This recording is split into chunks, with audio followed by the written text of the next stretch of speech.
Hi, this is a presentation on Yellowstone bison actions and strategies. This presentation fits into the larger series on the adaptive management plan for Yellowstone bison.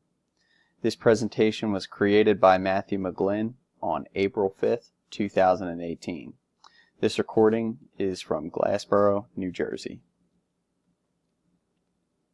The vision statement for this adaptive management plan is as follows. The Yellowstone Bison Adaptive Management Plan is designed to develop and maintain a sustainable ecosystem for Yellowstone bison using best practices, science, and community partnerships. This plan will create the best possible outcomes for the bison, stakeholders, and the local community. The first management alternative is to build a fence around Yellowstone National Park to prevent bison from migrating. Evidently, the bison population within park limits would grow due to the fence, and the bison would not be able to migrate outside the park. Research has shown that the bison population the carrying capacity of Yellowstone National Park is between 3,000 and 4,000 bison. Anything over that, the bison will overgraze. So, in order to retain that number between 3,000 and 4,000, one would have to slaughter elder bison or bison that are incapable of reproducing to keep that number down.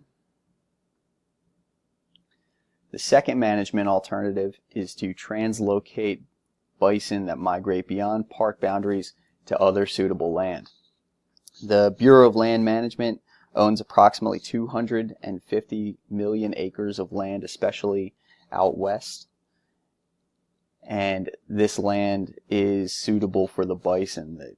Much of this land is suitable for grazing for cattle.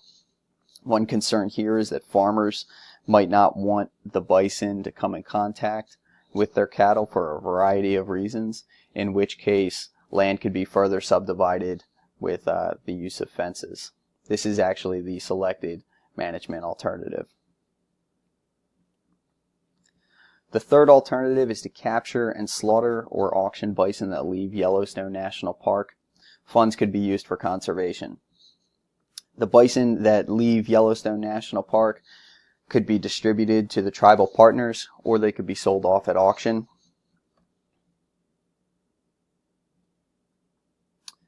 And the criteria for success is the Yellowstone National Park herd would be maintained between 3,000 and 4,000 bison, as mentioned earlier. The bison population beyond park boundaries is increased 2% annually for 5 years. This is important because this shows that there's an increased tolerance for bison beyond park limits. This would also increase the amount of wild bison in the area.